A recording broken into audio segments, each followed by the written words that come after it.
ತಟ್ಟೆ ಇಟ್ಕೊಂಡು ನಿಂತಿರ್ತೀನಿ ಅಡುಗೆ ಮನೆಯಲ್ಲಿ.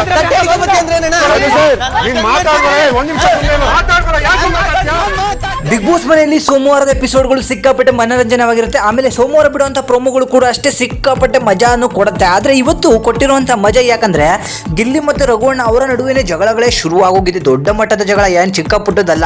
ಸೊ ಬಿಗ್ ಬಾಸ್ ಅವರು ಒಂದು ಟಾಸ್ಕ್ ಅನ್ನ ಕೊಟ್ಟಿದ್ದಾರೆ. ಅದು ಮನೆಯ ಕ್ಯಾಪ್ಟನ್ ಆಗಿರುವ ಧನುಷ್ ಅವರಿಗೆ.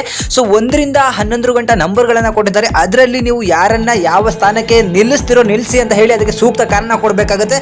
ಆದರೆ ಧನುಷ್ ಅವರು ಸಿಕ್ಕಾಪಟ್ಟೆ ಚೆನ್ನಾಗಿ ನಿಲ್ಲಿಸಿದ್ದಾರೆ ಅಂತ ಹೇಳಿ ನನಗನ್ನಿಸ್ತು. ಟಾಪ್ 3 ಯಲ್ಲಿ ಕಾವ್ಯ, ಗಿಲ್ಲಿ, ಅಶ್ವಿನಿ ಅವ್ರನ್ನ ನಿಲ್ಲಿಸಿದ್ದಾರೆ.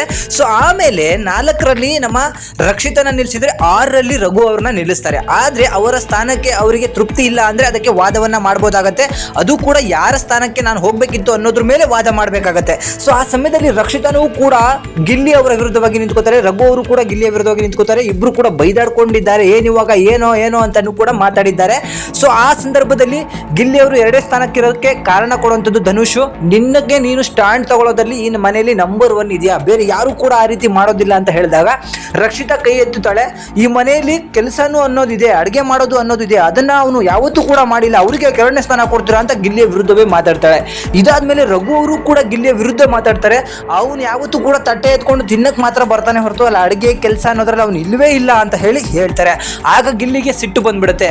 ಈ ಮನೆಗೆ ಆಟ ಆಡೋಕೆ ಬಂದಿದ್ದೀರೋ ಅಥವಾ ತಟ್ಟೆ ಇಟ್ಕೊಂಡು ಊಟ ಮಾಡಕ್ಕೆ ಬಂದಿದ್ದೀರೋ ಗೊತ್ತಾಗ್ತಾ ಇಲ್ಲ ಅಂತ ಅಂದಾಗ, ನನಗೆ ಮಾತಾಡಕ್ಕೆ ಬಿಡಲಿ, ನಾನು ಮಾತಾಡ್ಬೇಕಾದ್ರೆ ಯಾಕೋ ಅಡ್ಡ ಬರ್ತೀಯ ನೀನು ಅಂತ ಹೇಳಿ ರಘುವಣ್ಣ ಹೇಳ್ತಾರೆ.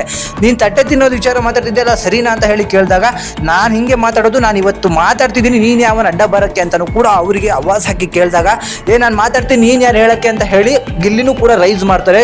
ಇಬ್ರು ಕೂಡ ಇನ್ನೇನು ತಳ್ಳಾಟಕ್ಕೆ ಮುಂದಾಗ್ದಾಗ ಮನೆಯವರು ಬಂದು ಬಿಡಿಸುವಂಥ ಕಾರ್ಯಕ್ರಮ ಆಗಿದೆ. ಸೊ ಟಾಮ್ ಅಂಡ್ ಜೆರಿ ರೀತಿ ಆಟ ಆಡ್ತಿದ್ದಂಥವ್ರು ಈಗ ಸೀರಿಯಸ್ ಆಗಿ ಕೂಡ ಜಗಳ ಮಾಡ್ಕೊಂಡಿದ್ದಾರೆ. ಅದು ಕೂಡ ಯಾರು ಎಕ್ಸ್ಪೆಕ್ಟ್ ಮಾಡಿರಲಿಲ್ಲ, ಇವರಿಬ್ರು ಕೂಡ ಸೀರಿಯಸ್ ಆಗಿ ಜಗಳ ಮಾಡ್ಕೋತಾರೆ ಅಂತ ಹೇಳಿ. ಊಟದ ವಿಚಾರ ಅಂತ ಬಂದಾಗ ತಟ್ಟೆ ಎತ್ಕೊಂಡು ಬರ್ತಾನೆ ಅಂದಿದ್ದು ರಘು ಅವರು ಎಷ್ಟರ ಮಟ್ಟಿಗೆ ಸರಿ ಗೊತ್ತಿಲ್ಲ. ಸೊ ಬೇರೆಯವರ ಸ್ಥಾನದ ಬಗ್ಗೆ ಕಣ್ಣು ಬದಲಿಲ್ಲ. ಗಿಲ್ಲಿಯ ಮೇಲೆ ಕೂಡ ಇವರಿಬ್ರು ತುಂಬಾ ಕ್ಲೋಸ್ ಇದ್ದವ್ರ ಮೇಲೆ ಗಿಲ್ಲಿಯ ಮೇಲೆ ಕಣ್ಣು ಬಿದ್ದಿರೋದು ಯಾಕೆ ಖಂಡಿತವಾಗಿ ಗೊತ್ತಾಗ್ತಿಲ್ಲ. ಅಥವಾ ಯಾರಾದರೂ ಕಿವಿಲಿ ಊದಿದ್ರು ಅಥವಾ ಇವರಿಗೆ ಈಗ ಗೆಸ್ಟ್ ಬಂದು ಹೋದ್ಮೇಲೆ ಗಿಲ್ಲಿ ಯಾವ ಸ್ಥಾನದಲ್ಲಿ ಇದ್ದಾನೆ ಅಂತ ಹೇಳಿ ಗೊತ್ತಾಗಿ ಅವನ್ನ ಟಾರ್ಗೆಟ್ ಮಾಡಿದ್ರೆ ನಾವು ಅವನ ಜೊತೆಗೆ ಇರ್ಬೋದು ಅಂತ ಹೇಳಿ ಗೊತ್ತಾಗ್ತಿದೆಯೋ ಗೊತ್ತಿಲ್ಲ. ರಘುವಣ್ಣನ ಈ ನಡೆ ನನಗೆಲ್ಲೋ ಒಂದು ಕಡೆ ಇಷ್ಟ ಆಗಲಿಲ್ಲ. ತಟ್ಟೆ ಇಟ್ಕೊಂಡು ಊಟಕ್ಕೆ ಬರ್ತಾನೆ ಅಂದರೆ ಇಲ್ಲಿ ಯಾರಪ್ಪನ ಮನೆಯಿಂದನೂ ಕೂಡ ಊಟ ತಂದು ಹಾಕ್ತಾ ಇಲ್ಲ. ಅಲ್ಲಿ ಬಿಗ್ ಬಾಸ್ ಕೊಡ್ತಾರೆ, ಇವರು ಮಾಡ್ತಾರೆ, ಇವರು ತಿನ್ಬೇಕಾಗತ್ತೆ. ಸೊ ಅದು ಮನೆಯ ಒಂದು ನಿಯಮವಾಗಿರುತ್ತೆ ಹೊರತು ಬಿಗ್ ಬಾಸ್ ಅಲ್ಲಿ ಗಿಲ್ಲಿ ಕೆಲಸ ಮಾಡಿಲ್ಲ, ಅದು ಮಾಡಿಲ್ಲ, ಇದು ಮಾಡಿಲ್ಲ ಅಂತ ಹೇಳಿ ಇನ್ನೊಬ್ರು ಹೇಳೋದ್ರಲ್ಲಿ ಏನೇನು ಇಲ್ಲ. ಅದು ಕ್ಯಾಪ್ಟನಿಗೆ ಬಿಟ್ಟಿರುವಂತಹ ವಿಚಾರ. ಇದ್ರ ಬಗ್ಗೆ ನಿಮಗೆ ಅನಿಸುತ್ತೆ, ಕಮೆಂಟ್ ಮಾಡಿ ತಿಳಿಸಿ. Thank you.